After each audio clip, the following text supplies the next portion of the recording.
চাকরিহারা হয়েছেন 26,000 শিক্ষক শিক্ষিকা। চাকরি ফিরে পাওয়ার দাবিতে লাগাতার আন্দোলনও চালিয়ে যাচ্ছেন চাকরিহারা যোগ্য শিক্ষকরা। অবস্থান, বিক্ষোভ, মিছিল সবই চলেছে। অন্যদিকে তাদের পাশে থাকার আশ্বাস দিয়েছে রাজ্য সরকার।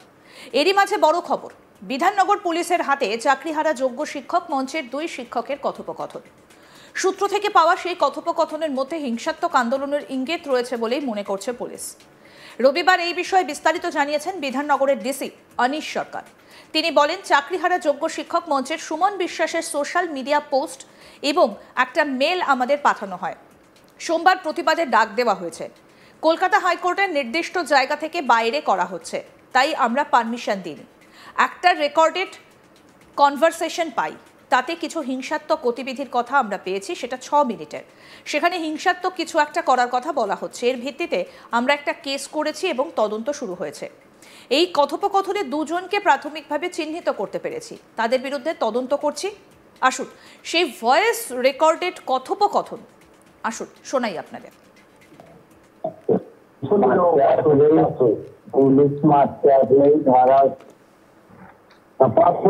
বড় বড় পুলিশ মারতে আসলে ওর মাথায় একটা গ্যাগ করে দিব, ওখানে নিয়ে দেবো।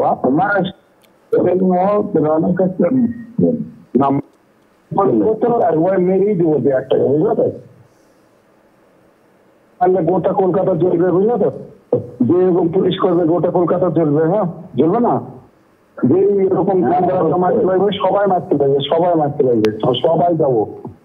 কঠিন মার দেবো, কঠিন মার দেবো। আমি তো করে রক্ত ফুটছে আমার, কঠিন মার দেবো, কঠিন। সব ছেলেগুলি দিচ্ছে রক্ত, সবাই ফুটছে। হ্যাঁ, এবার গেলে দেবে মুখোশি, এবার মার্কেট লেগে যাবে। হ্যাঁ, কঠিন হারে মার্কেট লাগবে কলকাতায়। হ্যাঁ, যতই পুলিশ প্রোটেকশন রাখুক, যাই থাকুক, কঠিন হারে না না করবো করবো। ওই ঠিক বলেছে তুমি, তাকে আগুন ছেড়ে দেবো। বলে দেশ দেশ তোর বোতল ছোড়া আগুন। হ্যাঁ, শুনলেন তো রেকর্ডেড কথোপকথন। এবার শুনুন কি বলছেন ডিসি অনিশ সরকার, শুনবো সেটাও। আপনারা জানেন যে এসএসসি সংক্রান্ত যে যোগ্য শিক্ষক এবং শিক্ষিকা অধিকার মঞ্চ আছে, তারা বিধাননগর পুলিশ কমিশনারেট এরিয়াতে বহু প্রোটেস্ট করেছে, বহু আন্দোলন প্রতিবাদ করেছে এবং প্রত্যেকটা শান্তিপূর্ণ প্রতিবাদে পুলিশের তরফ থেকে তাদের সম্পূর্ণ সহযোগিতা করা হয়েছে। আমরা সোশ্যাল মিডিয়া সুমন বিশ্বাস নামে ওনাদের যিনি একজন সদস্য আছেন, তার সোশ্যাল মিডিয়া একটা পোস্ট পেয়েছি এবং ওনার তরফ থেকে আমরা একটা ইমেলও পেয়েছি, যেটাতে বলা হয়েছে এবং উনি একটা ডাক দিয়েছেন যে আগামীকাল অর্থাৎ 18ই অগস্ট একটা প্রতিবাদের জন্য ডাক দেওয়া হয়েছে। এই পরিপ্রেক্ষিতে এটা বলে দেওয়া দরকার, আর আপনারা এটা জানেনও, যে মাননীয় কলকাতা হাইকোর্টের তরফ থেকে একটা অর্ডার পাস করা হয়েছিল, যেখানে বলা হয়েছিল যে যোগ্য শিক্ষক এবং শিক্ষিকা অধিকার মঞ্চের তরফ থেকে যদি কোনো প্রতিবাদ করা হয়, সেটা একটা নির্দিষ্ট স্থানে হবে এবং সেই নির্দিষ্ট স্থানটা বলে দেওয়া হয়েছিল হাইকোর্টের তরফ থেকে। এখন সেই জায়গাটাতে আপাতত কোনো কেউই নেই, কিন্তু কোনো রকম যদি কোনো প্রতিবাদ করা হয়, সেটা বলা হয়েছিল সেইখানেই যেন করা হয়। যেহেতু যেটার বিষয়ে কালকে আমরা শুনেছি, যে খবরটা আমরা পেয়েছি সুমন বিশ্বাসের পোস্টে এবং ইমেল আইডির মাধ্যমে, সেটা যেহেতু কলকাতা হাইকোর্টের যে অর্ডার তার থেকে বাইরে করা হচ্ছে, সেই জন্য আমাদের তরফ থেকে সুমন বিশ্বাসের দেওয়া মেলকে এবং ওদের এই প্রতিবাদ করার যে বক্তব্য যেটা ওনারা করতে চেয়েছেন, সেটাতে আমরা পুলিশের তরফ থেকে কোনো রকম পারমিশন দিইনি।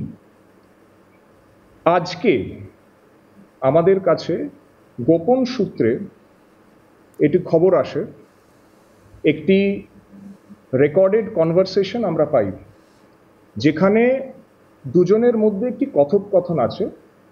এই দুজনই হচ্ছেন এই অধিকার মঞ্চের সদস্য এবং সেই যে কথোপকথনটা হয়েছে, সেটাতে আমরা বেশ কিছু আপত্তিজনক জিনিস পেয়েছি বা কিছু হিংসাত্মক গতিবিধির কথা সেখানে আমরা পেয়েছি। এই যে কনভারসেশনটা, সেটাকে আমরা অলরেডি সিজ করেছি। কনভারসেশনটা প্রায় 6 মিনিটের। তবে চাকরিহারা যোগ্য শিক্ষক মঞ্চের সবাইকে ডিসির অনুরোধ, যারা হিংসাত্মক কিছু করার চেষ্টা করছেন তাদের চক্রান্তে যেন কেউ পা না দেয়। অন্যদিকে এই অডিও ক্লিপের সঙ্গে তাদের কোনো সম্পর্ক নেই বলে সাফ জানিয়ে দিয়েছেন চাকরিহারা আন্দোলনকারী শিক্ষক সুমন বিশ্বাস। কি বলছেন সুমন বিশ্বাস সেটাও শুনবো। নমস্কার। যোগ্য শিক্ষক শিক্ষিকা শিক্ষাকর্মী যোগ্য waiting not call for verification এবং অনশনকারী মঞ্চের পক্ষ থেকে আমরা Bidhannagar east PS, Bidhannagar north PS এবং বিধাননগর পুলিশ কমিশনারকে চিঠি দিয়ে জানাই আগামীকাল 18ই আগস্ট 2025 সোমবার বেলা 12টার সময় করুণাময়ী মোড় থেকে মিছিল করে আচার্য সদন এসএসসি অফিসের অভিযান রেখেছি এবং বিকেল 3টের সময় এসএসসির মাননীয় চেয়ারম্যান সিদ্ধার্থ মজুমদার মহাশয়ের সাথে আমরা যে পরীক্ষা কেন দেব সেই বিষয়ে আলোচনার জন্য তার কাছে সময় চেয়েছি। আজকের বিধাননগরের পুলিশ কমিশনারের পক্ষ থেকে যে প্রেস কনফারেন্স করে জানিয়ে দেওয়া হয়েছে যে কারা নাকি ধ্বংসাত্মক কার্যকলাপ করতে চায়, এই ধ্বংসাত্মক কার্যকলাপ বা এই ধরনের কোনো বক্তব্যের সাথে আমাদের কোনো সম্পর্ক নেই। চাকরিহারা হয়েছেন 26,000 শিক্ষক শিক্ষিকা। চাকরি ফিরে পাওয়ার দাবিতে লাগাতার আন্দোলনও চালিয়ে যাচ্ছেন চাকরিহারা যোগ্য শিক্ষকেরা। অবস্থান, বিক্ষোভ, মিছিল সবই চলেছে। অন্যদিকে তাদের পাশে থাকার আশ্বাস দিয়েছে রাজ্য সরকার। এরই মাঝে বড় খবর, বিধাননগর পুলিশের হাতে চাকরিহারা যোগ্য শিক্ষক মঞ্চের 2 শিক্ষকের কথোপকথন। কি উঠে এলো কথোপকথনে, আসুন আপনাদের আরো একবার শোনাই সেই রেকর্ডেড অডিও। পুলিশ মারতে আসলেই ধারা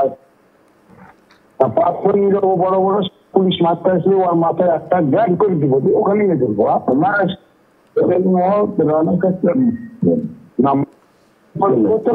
মেরেই দিব একটা, বুঝলো তো? তাহলে গোটা কলকাতা জ্বলবে, বুঝলো তো? যে এরকম পুলিশ করবে গোটা কলকাতা জ্বলবে। হ্যাঁ, জ্বলবে না? যে এরকম মারতে লাগবে, সবাই মারতে লাগবে, সবাই মারতে লাগবে, সবাই যাবো। কঠিন মার দেবো, কঠিন মার দেবো। আমি তো একবারে রক্ত ফুটেছে আমরা, কঠিন মার দেবো, কঠিন। সব ছেলেগুলি দিচ্ছে রক্ত, সবাই ফুটছে। হ্যাঁ, এবার গেলে দেবে এবার মার্কেট লেগে যাবে। হ্যাঁ, কঠিন হারে মার্কেট লাগবে কলকাতায়। হ্যাঁ, যতই পুলিশ প্রোটেকশন রাখুক, যাই থাকুক, কঠিন হারে না না করবো করবো। ওই ঠিক বলেছে তুমি, তাকে আগুন ছেড়ে দেবো। বলো দেশ দেশ তোর বোতল ছোড়া আগুন। হ্যাঁ, পুলিশ মারতে আসলেই ধারা বড় বড় পুলিশ মারতে আসলে ওর মাথায় একটা গ্যাগ করে দিব, ওখানে নিয়ে দেবো। আরো আপডেট পেতে দেখতে থাকুন আজ তাক বাংলা, সাবস্ক্রাইব করুন।